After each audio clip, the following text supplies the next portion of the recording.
ឥឡូវនេះយើងធ្វើការលាយជីបាទខ្ញុំនឹងបង្ហាញបងប្អូនពីរបៀបលាយជីមែនតើទៅការលាយជី AB នេះគឺអត់មានអីពិបាកទេវាមាន A កញ្ចប់ផ្សេង B កញ្ចប់ផ្សេងហើយក្នុងកញ្ចប់ A នេះវាមានប្រមាណមុខរបស់ A ក្នុងកញ្ចប់ B មានប្រមាណមុខរបស់ B យើងលាយទៅតាម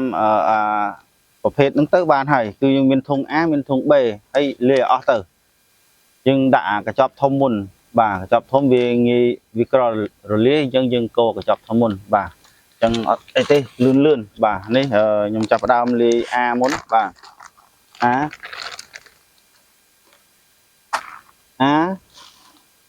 សម្រាប់ GA របស់ខ្ញុំគឺមាន4ប្រភេទនេះបាទ4សារធាតុចិញ្ចឹមឥឡូវខ្ញុំចាប់ផ្ដើមលាយបាទ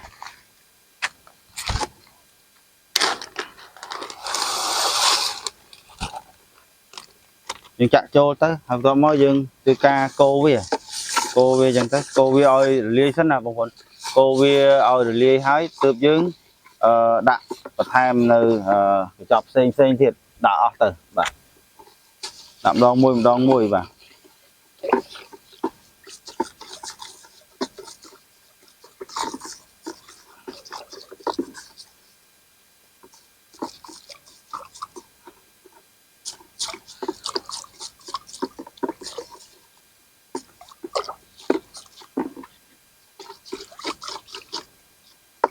បាទពេលវារលាយហើយគឺយើងចាប់ដើមដាក់កញ្ចប់ផ្សេង3មុខនេះយើងដាក់មួយណាមុនក៏បានដែរអត់មានបញ្ហាទេប៉ុន្តែយើងដាក់ខ្មៅក្រោយគេទៅ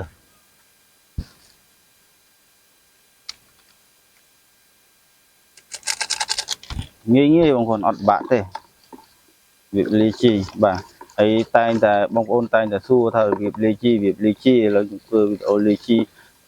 បន្ថែមទៀតពិតខ្ញុំមានវីដេអូលាយជីច្រើនដែរហើយតែឥឡូវធ្វើបន្ថែមទៀតដើម្បីងាយស្រួលហើយខ្ញុំនឹងធ្វើឲ្យវាខ្លីជាងមុនលឿនបាទកុំឲ្យទៅវែងពេកបងប្អូនបាក់តាមដានបាទធ្វើលឿន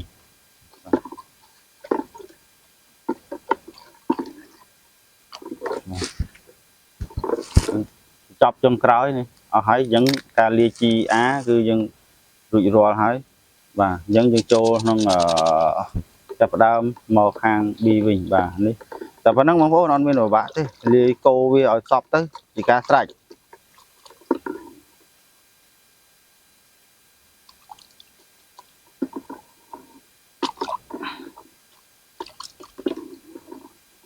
អូខេអញ្ចឹងយើងរួចរាល់ A1 ឥឡូវយើងចាប់ផ្ដើមមកលាយខាង B វិញបាទខាង B នេះបាទខ្ញុំបើកសិនតើវាមានប៉ុន្មានកញ្ចប់ច្រើនកញ្ចប់ដែរបងប្អូនទាំងអស់ខ្ញុំមានទាំងអស់វា8កញ្ចប់បាទអញ្ចឹងខ្ញុំធ្វើការលាយទាំង8កញ្ចប់ហ្នឹងបាទដូចថាអញ្ចឹងយើងលាយអាធំមុនទៅហើយវាក្រលាយយើងលាយអាធំមុនបាទកូរវាសិនពេលយើងដាក់ឲ្យកូរវា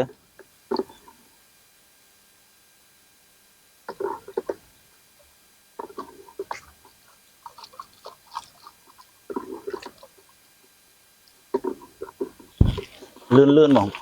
បាទធ្វើលឿនអត់ឲ្យយូរទេកុំឲ្យបងប្អូនពិបាកតាមដានបាទចាក់ទៀតពេលកូរសពហើយយើងចាក់បន្ថែមទៀតចាក់ផ្សេងទៀតបាទ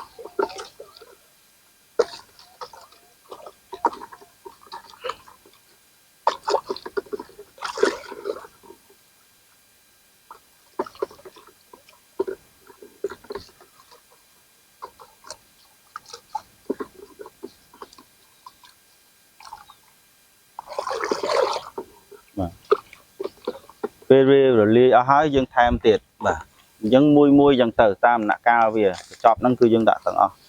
តតែអស់បាទនឹងកូរទៀតដាក់មួយកូរមួយដាក់មួយកូរមួយដាក់តតែអស់បាទ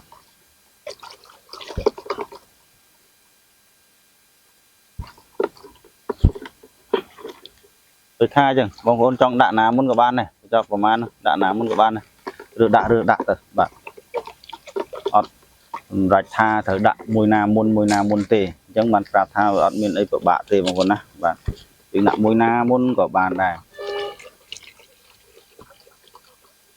កូរវារលាយហើយយើងដាក់ទៀតបាទ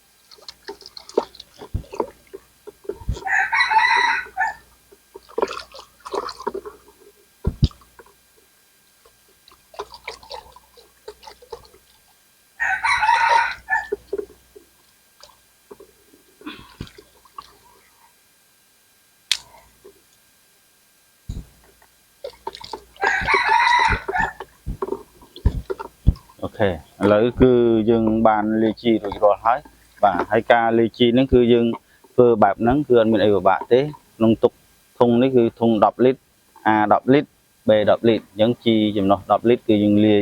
បែបហ្នឹងឥឡូវយើងបានលាយជីរួចរាល់ហើយការងារបន្ទាប់គឺយើងលាយដាក់កេស្នោវីដេអូមុនខ្ញុំបានលាយដាក់ក្នុងកេស្នោខាងរោងមួយទៀតប៉ុន្តែខ្ញុំអត់បានថតពីរបៀបលាយជីទេបាទឥឡូវនេះខ្ញុំថតពីរបៀបលាយជីហើយលាយទឹកជីនេះដាក់ចូលក្នុងកេស្នោសម្រាប់ដាំតែម្ដងបាទអញ្ចឹងបងប្អូនដែលមានចំណាប់អារម្មណ៍ចង់ដាំបន្លែឲ្យបានស្អាតល្អបាទហើយអ្វីយើងត្រូវការគឺត្រូវការជីនេះបាទជី AB នេះបាទបងប្អូនមានជី AB នេះគឺយើងដាំដំណាំបានគ្រប់ប្រភេទដំណាំលើទឹកបានគ្រប់ប្រភេទបាទអរគុណច្រើនបងប្អូន